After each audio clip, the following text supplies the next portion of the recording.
গণঅভ্যুত্থানের প্রথম ধাপের আন্দোলন কিছুটা থমকে যায় 18 জুলাই। এর আগের রাতেই শিক্ষার্থীদের নিরাপত্তার অজুহাতে বন্ধ ঘোষণা করা হয় সরকারি বেসরকারি সব বিশ্ববিদ্যালয়। আর রাত থেকেই বন্ধ করা হয় ইন্টারনেট সংযোগ।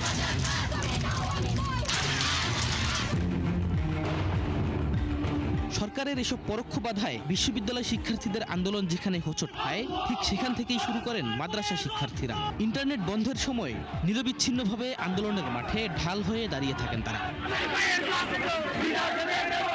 রাজধানীর যাত্রাবাড়ি, চট্টগ্রামের হাটহাজারী, পটিয়া সহ দেশের বিভিন্ন স্থানে অপ্রতিরোধ্য আন্দোলন করে তোলেন মাদ্রাসা শিক্ষার্থীরা। এতে শুভ্র সফেদ পাঞ্জাবি রক্তে রঞ্জিত হলেও লড়াই অব্যাহত রাখেন তারা। ছাত্র ভাইরা যখন শহীদ হচ্ছে তখন তো আমাদের আর মায়া দেখায় লাভ নাই, আমি সুশীল হয়ে লাভ নাই, আমাকে তো মোকাবেলা করতে হবে, নাহলে তো আমাকে মেরে ফেলবে। এটাই হচ্ছে মূল একটা ট্যাকটিক্স, যে এক গলি থেকে হামলা করবে তার মানে অন্য গলি যে বসে থাকবে, ব্যাপারটা এরকম না। ওই গলি থেকে ছেলেবেলে বেড়ে এসে মোকাবেলা করবে।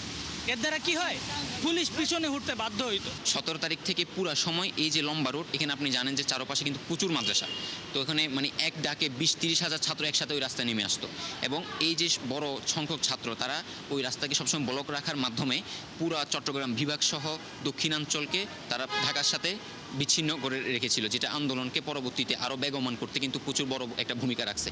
ভোগান্তি ভুলে চলে আসুন রিগালে, ওয়ারেন্টি সহ স্টাইলিশ কালেকশন নিয়ে রেডি রিগাল ফার্নিচার। কোটা সংস্কারের দাবি মাদ্রাসা শিক্ষার্থীদের জন্য মুখ্য না হলেও শিক্ষার্থী হত্যার প্রতিবাদ ও স্বৈরাচারী হাসিনার ফেসিবাদী শাসন তাদেরকে মাঠে নামতে বাধ্য করেছে বলে দাবি শিক্ষার্থীদের। তারাও ছাত্র, আমরাও ছাত্র, তারাও আমাদের ভাই, আমরাও তাদের ভাই।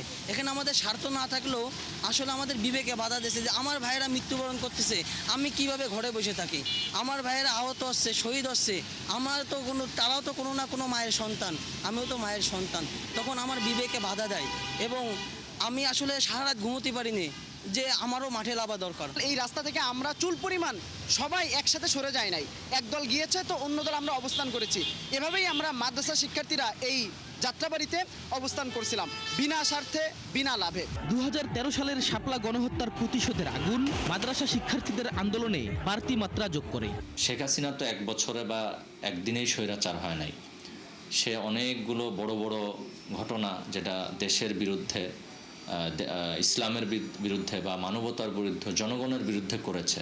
9 সালের পিলখানার বিডিআর বিদ্রোহ, হেফাজতের যে ঘটনাটা, এটা অবশ্যই 21 সালে মোদি বিরোধী আন্দোলনের যে ঘটনাটা, এটা ইসলামপন্থীদের ক্ষোভের একটা বড় জায়গা, এবং সেটারই বিস্ফোরণ চূড়ান্তভাবে জুলাই আন্দোলনে আমরা ইসলামপন্থীদের দেখেছি। আওয়ামী লীগ মূলত গণহত্যার যেই ট্রেড লাইসেন্স, এই ট্রেড লাইসেন্সটা পাইছেই মূলত শাপলা গণহত্যার মধ্য দিয়ে। শাপলা গণহত্যায় যদি ধরেন আওয়ামী লীগের সরকার পতন হয়ে যেত এবং সিভিল সোসাইটি যদি তার রক্তের বদলা নেওয়ার জন্য বা রক্তের বিচারের দাবিতে যদি মাঠে নামতো, তাহলে আমরা মনে করি যে 24-এর গণঅভ্যুত্থানই রচিত হতো না।